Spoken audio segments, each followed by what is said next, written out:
کہانی شروع ہوتی ہے اور ہم دیکھتے ہیں ایک شپ کے کیپٹن کو جس کا نام رابنسن ہے۔ پہلے وہ نیوی میں کام کرتا تھا مگر اب وہ 11 سالوں سے ایک کمپنی اگورا کے لیے کام کرتا ہے۔ کمپنی سمندر میں ڈوبے اور گمے ہوئے جہازوں کو نکالنے کا کام کرتی ہے۔ پھر ایک دن یہ کمپنی کچھ لوگوں کو جاب سے نکالتی ہے جس میں رابنسن بھی ہوتا ہے۔ اچانک جاب سے نکالے جانے پر رابنسن کافی دکھی ہوتا ہے کیونکہ اس 11 سالوں میں اس کی بیوی اور بیٹا بھی اس سے بچھڑ چکے تھے۔ کام کی وجہ سے وہ ٹائم نہیں دے پاتا تھا اور اس کی وائف اسے چھوڑ کر چلی گئی تھی۔ رابنسن کا 11 سالہ ایک بیٹا بھی ہوتا ہے مگر وہ اب اس کی وائف کے ساتھ رہتا ہے۔ کمپنی میں رابنسن کا ایک دوست بھی ہوتا ہے جس کا نام کرسٹن ہے۔ اسے بھی نوکری سے نکالا جاتا ہے۔ کرسٹن پر بہت قرضہ ہوتا ہے اور وہ کافی پریشان بھی ہوتا ہے اس معاملے میں، اور وہ ڈپریشن کی گولیاں بھی استعمال کرتا ہے۔ وہ سب ایک دن بار میں بیٹھے ہوتے ہیں۔ کرسٹن ایک راز کے بارے میں لوگوں کو بتاتا ہے مگر اس سے پہلے ہم بلیک سی کے بارے میں کچھ سمجھتے ہیں۔ بلیک سی 5 ملکوں سے سراؤنڈڈ ہے اور اس کی گہرائی 2200 میٹر ہے۔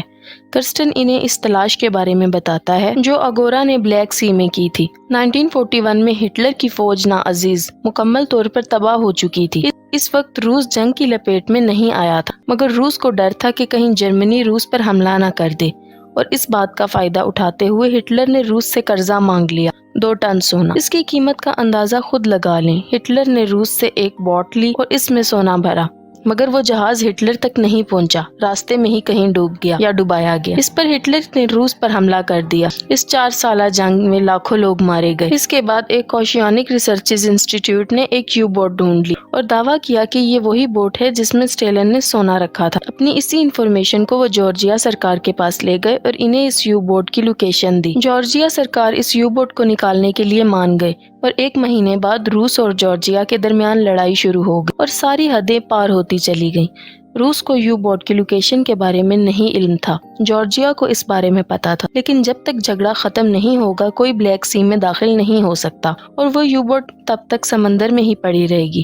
جب رابنسن کو اس بات کا پتا چلا تو وہ ایک امیر آدمی سے اس بات کے بارے میں ڈسکس کرتا ہے کیونکہ اس تلاش میں کافی پیسے لگنے والے تھے اور ان کو پیسوں کی سخت ضرورت ہوتی۔ وہ شخص جس کا نام لیوس ہوتا ہے وہ اس کی تلاش میں انویسٹ کرنے کو تیار ہوتا ہے مگر وہ سارے سونے کا 40% لینا چاہتا ہے۔ رابنسن راضی ہو جاتا ہے اور اس کا دوست کرسٹن ڈپریشن کی وجہ سے سوسائڈ کر لیتا ہے۔ رابنسن کو اس تلاش میں پیسہ لگانے والا مل جاتا ہے۔ پہلے وہ ایک سب میرین خریدتا ہے جو پرانا ہوتا ہے مگر اسے خرید لیتا ہے۔ رابنسن کے ساتھ ایک رشین دوست ہوتا ہے جس کا نام بلیکی ہوتا ہے۔ وہ دونوں پلان بناتے ہیں اور اس تلاش کے لیے وہ 12 لوگوں کا گروپ بناتے ہیں جس میں آدھے روسی اور آدھے انگریز ہوتے ہیں۔ رابنسن گروپ میں روسی لوگوں کو اس لیے لیتا ہے کہ جو سب میرین وہ لیتے ہیں وہ رشین ہے اور بلیک سی پر رشین کا ہی قبضہ ہے، تو رشین اپنے آدمیوں سے بچنے میں مددگار ثابت ہوں گے اور اس سب میرین کو چلانے کے لیے کم سے کم 12 لوگوں کی ضرورت پڑتی ہے۔ رشین ٹیم میں کچھ سلیکٹڈ لوگوں کو لیتے ہیں جو اس کام میں کافی ماہر ہوتے ہیں۔ سونے کی حفاظت، انجن کی اور کوکنگ کے لیے کچھ لوگوں کو رکھا جاتا ہے۔ غوطہ خوری کے لیے انہیں ایک ماہر آدمی چاہیے ہوتا ہے اور وہ ایک پاگل آدمی کو رکھتے ہیں جو کہ غوطہ خوری میں بہت ماہر ہوتا ہے جس کا نام فریزر ہے۔ ٹیم مکمل ہونے اور سب میرین کو لینے کے بعد وہ لوگ سمندر کی طرف روانہ ہو جاتے ہیں۔ جب رابنسن آخری دفعہ نیلے آسمان کی طرف دیکھتا ہے اور سب میرین کا دروازہ بند کر کے اسے سمندر میں لے جاتے ہیں، گروپ کا ہر ایک آدمی اپنی پوسٹ سنبھال لیتا ہے اور سونے کی تلاش میں نکل جاتے ہیں۔ ابھی تک سب کچھ ٹھیک ہوتا ہے، پھر کیپٹن سب کو اکٹھا کرتا ہے اور اس بارے میں سب کو بتاتا ہے۔ وہ سونے کی بات کرتا ہے کہ ہر ایک کو برابر کا حصہ ملے گا، جو باقی کا 60% ہے اس میں سے، کیونکہ 40% اس شخص کا ہے جس نے انویسٹ کیا ہے۔ اب ڈینیل اس شخص کا اسسٹنٹ ہوتا ہے جس نے انویسٹ کیا ہوتا ہے، تو ڈینیل کیپٹن رابنسن کو کہتا ہے کہ تمہیں ایسا نہیں کہنا چاہیے کیونکہ اگر یہاں پر کسی شخص کے دل میں لالچ آ گئی تو وہ کسی دوسرے کو مار سکتا ہے کیونکہ اس سے سب کا حصہ بڑھ جائے گا، اور کیپٹن کو ایسا کہنا ہی نہیں چاہیے تھا۔ اس سب خطرناک تلاش کے بعد جب وہ یو بوٹ کی لوکیشن کے نزدیک پہنچتے ہیں تو اسی وقت ایک رشین ڈسٹرائر شپ ان کے قریب سے گزرتا ہے اور وہ اپنا انجن بند کر دیتے ہیں اور بچ جاتے ہیں۔ اب وہ لوگ پلان بناتے ہیں کہ سونے کے ساتھ وہ ڈرائیو شارپ کو بھی لے آئیں گے جو ان کے سب میرین پر دھماکے سے ڈسٹرائے ہو گیا تھا۔ اب اس ڈرائیو شارپ ہی کی مدد سے وہ پھر سے سب میرین کو سٹارٹ کریں گے اور یہاں سے نکل جائیں گے۔ اب وہ 2-3 میٹر کے فاصلے پر باہر جاتے ہیں، وہاں پر وہ یو بوٹ کو ڈھونڈ لیتے ہیں۔ وہ یو بوٹ جس میں 2 ٹن سونا تھا، وہ اس کے اندر جاتے ہیں اور ڈرائیو شارپ کو بھی پا لیتے ہیں۔ جو ٹرالی وہ اپنے ساتھ لائے تھے وہ زیادہ وزن نہیں لے جا سکتی، مطلب وہ صرف ڈرائیو شارپ کے لیے ہی آئے تھے، مگر فریزر ڈرائیو شارپ کے ساتھ اس میں سونا بھی بھر لیتا ہے جس سے اس ٹرالی کا وزن کافی بڑھ جاتا ہے۔ اور اسے دھکیلنے میں کافی زور لگتا ہے۔ وہ اس ٹرالی کو واپس سب میرین کی طرف لے جا رہے ہوتے ہیں مگر راستے میں ایک بڑا گڈھا آ جاتا ہے۔ وہاں ان سے ٹرالی بے قابو ہو جاتی ہے اور جو بھی سونا اس میں تھا سب گر جاتا ہے، صرف ڈرائیو شارپ ہی بچتا ہے۔ فریزر اب ڈرائیو شارپ کو لے کر آتا ہے۔ سونا کھو دینے کی وجہ سے سب لوگ بہت اداس ہوتے ہیں اور وہ سب میرین کو سطح پر لے جانے کی تیاری کرتے ہیں، مگر یہاں ڈینیل لیوس کا اسسٹنٹ کیپٹن رابنسن کو ایک راز بتاتا ہے کہ یہ سب ایک پلان کے تحت کیا گیا ہے۔ کوئی امیر شخص لیوس ہے ہی نہیں جس نے اس میں انویسٹ کیا۔